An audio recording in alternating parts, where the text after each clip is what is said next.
हमारी मीरा अकारण प्रीति करती, कोई चाहे नहीं।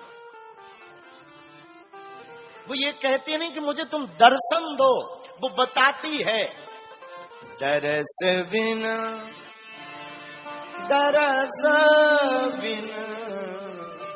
दुखन लागे। मीरा कहती नहीं कि तुम दर्शन दो, वो बताती है कि मेरी दशा है ऐसी, मेरी आंखें दरस के बिना दुखने लगी, मुझे संसार में बड़ा धोखा दिया। मीरा को बहुत सताया साधु, थोड़ा मोड़ा नहीं, मीरा को बहुत सताया। मीरा जैसा कष्ट कोई नहीं पा सकता। आज के जमाने में कोई भगवान का भक्त होता इतना कष्ट पाता तो वो भगवान की भक्ति छोड़ देता। क्षमा करो, कौन कष्ट सहे, वो तो भगवान है नहीं ये भी कह देता। लेकिन धन्य है मेरी मीरा बाई, मीरा बाई को तो प्रत्येक गायन में, वादन में, नृत्य में हर जगह सिर्फ गोविंद दिखाई पड़ता। मीरा को तो हर जगह घनश्याम दिखाई पड़ता। मीरा हर पल श्याम के नजदीक रहती थी। और क्षमा करना, हम तुलना तो नहीं कर रहे, पर हम कह सकते हैं कि राधा के प्रेम में कृष्ण की उपस्थिति है हर पल, परंतु मीरा के प्रेम में तो कृष्ण की उपस्थिति भी नहीं है। फिर भी मीरा कहती है कि मेरा गोविंद सामने खड़ा, बिना उपस्थिति के। उसके बाद भी मीरा अपना प्रेम कम नहीं करती, उसके बाद भी मीरा अपने प्रेम को ठाकुर के रंग में लगाती है। जोधपुर की महारानी परम भक्ति मता माता मीरा, हमारी भक्ति माता मीरा का विवाह चित्तौड़ के राणा सांगा के सुपुत्र श्री भोजराज के साथ हुआ। जब इनका विवाह हुआ मीराबाई का ना, तो विवाह के समय मीराबाई के पिता ने बहुत सामान दिया, नए नए आभूषण दिए, बहुत से स्वर्ण चांदी के आभूषण दिए, बहुत से सुंदर स्वरूप में जो है सुंदर वस्तुएं दी, दासियां दी, दास दिए, बहुत से खिलौने भी दिए। लेकिन मीराबाई रोने लगी, आंखों में आंसू भर के कहती, पिताजी अब मैं क्या कहूं। पिता कहता, बेटा देख तू रो मत। मीराबाई की विह्वलता इतनी है कि जैसे कोई जन्म भर के लिए बिछुड़ता है ना, उसका शरीर अधीर हो जाता है। जैसे माँ अपने पुत्र को कई सालों के लिए विदेश भेजती है तो माँ फूट फूट करके रो पड़ती है। जैसे वन से आती हुई गाय अपने बछड़े को देख करके सब मर्यादा तोड़कर दौड़ करके बछड़े को चाटने लगती है ना, जैसे जल से अलग करने पर मछली फड़फड़ाने लगती है ना, वैसे ही आज मीरा का हृदय फड़फड़ा। मीरा कहती है, पिताजी आप हमें कोई वस्तु दो या ना दो, एक बात बोलूं। और इतना कह के मीराबाई मूर्छित हो गई, गिर पड़ी पृथ्वी पर। लोगों ने उठाया, थोड़ा सा पानी डाला, थोड़ा सा हवा झलाया, मीरा ए मीरा क्या हुआ। आंसुओं को पहुंचा, मीराबाई को होश आया और फिर चिल्लाकर करके मीरा रोने लगी। मीरा हुआ क्या। मीरा कहती है, आपने जितनी वस्तुएं दी पिताजी सब रख लो, अगर तुम्हें देना ही है ना, तुम अपनी बेटी को जिंदा देखना भी चाहते हो ना कि मैं जिंदा रहूं, एक ही शर्त पर आपकी बेटी जिंदा रह सकती है, बोलो ना बेटा क्या। मीरा कहती, पिताजी अगर आपको देना ही है ना तो हमारे गिरधर लाल को हमें दे दो, और कुछ नहीं मीरा को चाहिए। मीरा को तो सिर्फ गिरधर लाल चाहिए। मेरे तो गिरधर गोपाल दूष रौना। मीरा कहती, मेरे केवल गोपाल है, दूसरा कोई नहीं। जहां इतना कहा तो मीरा की मां ने रोते रोते श्री गिरधर लाल जी को मीरा को दे दिया। ले जा बेटी, पर अब तू रोना मत। जहां ठाकुर जी को मीरा ने पाया सोई गले से लगा दिया। परिवार के जबरदस्ती कहने पर विवाह किया है। मीरा तो कहती रही मैं तो विवाहित हूं। लोग पूछते थे कौन है तुम्हारा पति?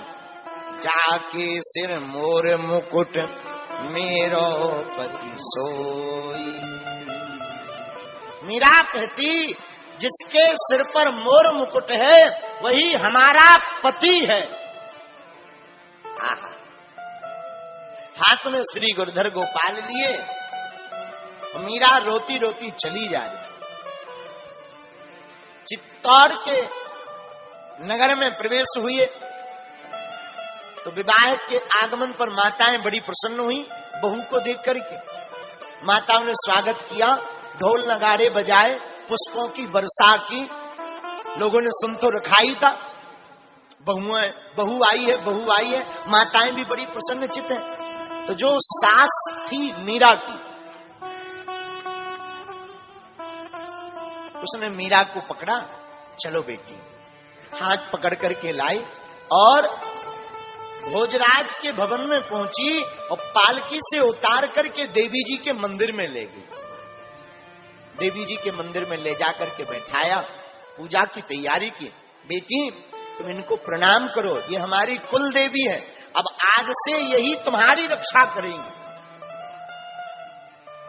मीरा हाथ जोड़कर कहती मां जी क्षमा करना, मैं किसी भी देवता की अवहेलना नहीं कर सकती, न देवी की, परंतु मेरा माथा तो एक ही जगह झुकेगा।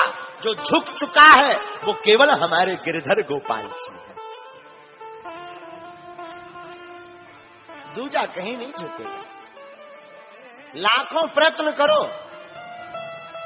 मैं मर जाऊंगी, परंतु मैं प्रणाम तो केवल अपने ठाकुर जी को करूंगी। सासू मां नाराज हो गई।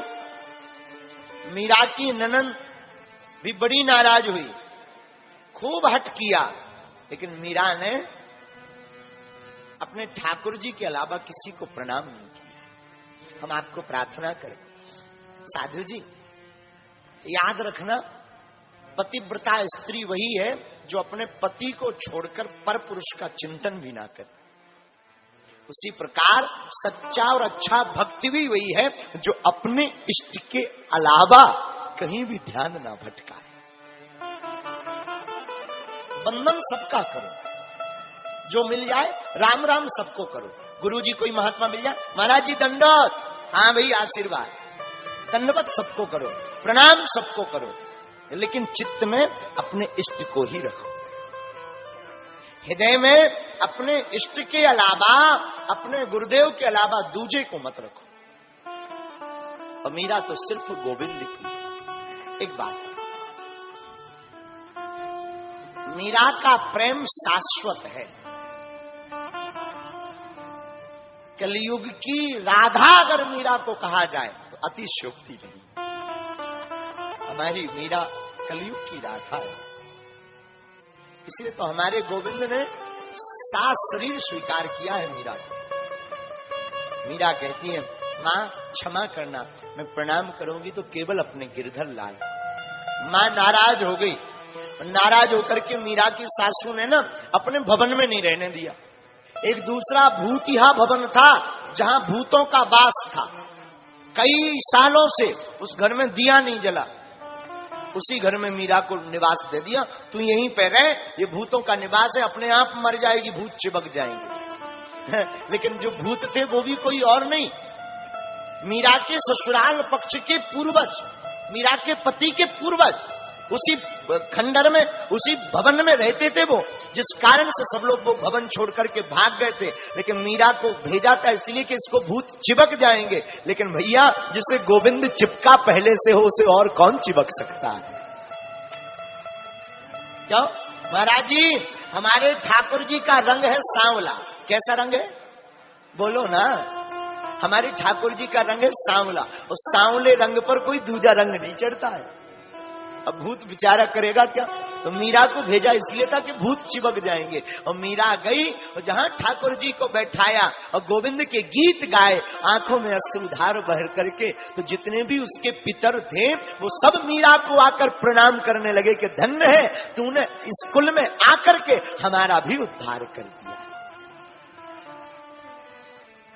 हम ऐसा मानते हैं, जब कोई कथा सुनता है ना, कहीं पे भी, चाहे वो घर पे टीवी पे सुने या कथा पंडाल में बैठ के सुने या यजमान बने, हमें लगने लगता, सच बताते हैं कि आज जो जो कथा सुन रहे हैं ना, उनके पूर्वज ऊपर बैठे बैठे बहुत गदगद हो रहे हैं। धन्य है हमारे वंश में एक ऐसा बालक हुआ या ऐसी बालिका हुई जिसने धर्म की ध्वजा को फहराया है और लाखों लोगों को भगवान की कथा सुनवा रहा है। ऊपर बैठे बैठे पूर्वज भी धन्याश्रित होते हैं। मीरा को वहां रखा, बहुत प्रताड़ित किया, लेकिन मीरा ने कभी भी गोविंद की भक्ति नहीं छोड़ी। क्यों? क्योंकि मीरा का प्रेम अकारण है, असर्थ है। मीरा के प्रेम में भगवान से कोई शर्त नहीं।